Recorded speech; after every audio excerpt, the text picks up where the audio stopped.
മുഖ്യമന്ത്രിയുടെ സ്വന്തം നാട്ടിൽ തമ്മിലടിച്ച് CPMുകാർ. കണ്ണൂർ പിണറായിയിൽ നടന്ന അക്രമത്തിൽ ഒരാൾക്ക് പരിക്കേറ്റ ഷിനോജ് RSS പ്രവർത്തകൻ സുരേഷിന്റെ വീട്ടിലേക്ക് ഓടിക്കയറിയാണ് രക്ഷപ്പെട്ടത്. സംഭവത്തിൽ 4 CPMമാർക്കെതിരെ പോലീസ് കേസെടുത്തു.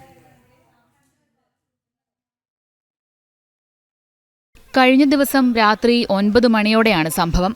പിണറായി ഓലായിക്കരയിൽ CPMുകാർ CPM പ്രവർത്തകനെ സംഘം ചേർന്ന് മർദ്ദിക്കുകയായിരുന്നു. കമ്പിവടി കൊണ്ടുള്ള അടിയിൽ സാരമായി പരിക്കേറ്റ CPMുകാരനായ ഷിനോജ് ഓടിക്കേറിയത് പ്രദേശത്തെ RSS പ്രവർത്തകൻ സുരേഷിന്റെ വീട്ടിലേക്ക്. ഏകദേശം ഒരു 8:30 ആകും. അപ്പോൾ ഒരുത്തൻ അടിയിട്ടിട്ടെന്ന് പറയാം, ഓടി വന്നിട്ട് പറഞ്ഞ കുറച്ച് വെള്ളം വേണമെന്ന്. വെള്ളം കൊടുക്കുന്ന അവസരമാണ്. വെള്ളം കൊടുത്ത് കഴിയുമ്പോഴേക്കന്ന് മുഖംമൂടി ധാരികളെ കുറച്ച് പേരെ വന്നിട്ട് അടിച്ച്. വീട്ടിൽ നിന്നാണ് അടി. കമ്പി പാര ഇതെല്ലാം ഉപയോഗിച്ച്. ചെറിയ അവശതയുണ്ട്, നടക്കാനൊന്നും കഴിയുന്നില്ലായിരുന്നു. അങ്ങനെ ഇവിടെ വന്ന് ഇരുന്ന് വെള്ളം കൊടുത്തു. പിന്നെ നമ്മൾ പോലീസിൽ അറിയിച്ച് പോലീസ് വന്നിട്ട് ഇതെല്ലാം എടുത്തിട്ട് പോയത്. ക്ഷീണിതനായ ഷിനോജിന് വെള്ളം കൊടുക്കുന്നതിനിടെ CPM സംഘം വീണ്ടും ഇയാളെ മർദ്ദിച്ചു.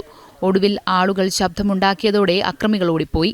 സുരേഷ് സംഭവം പോലീസിൽ അറിയിക്കുകയും പോലീസ് വന്ന് പരിക്കേറ്റ ഷിനോജിനെ ആശുപത്രിയിൽ എത്തിക്കുകയും ചെയ്തു. നമ്മളെ വീട്ടിൽ കയറിയിട്ടാണ് അവർ ചെയ്യുന്നത്. ഒരാൾ കുടിവെള്ളത്തിന് വേണ്ടി വന്ന് കുടിവെള്ളം കൊടുക്കുമ്പോൾ അവർ വന്ന് ചെയ്യുന്നു. അത്രയാണ്.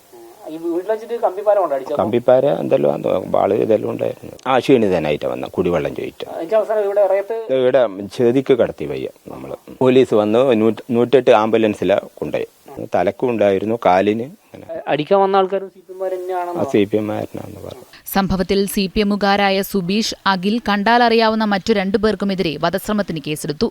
ജനം, കണ്ണൂർ.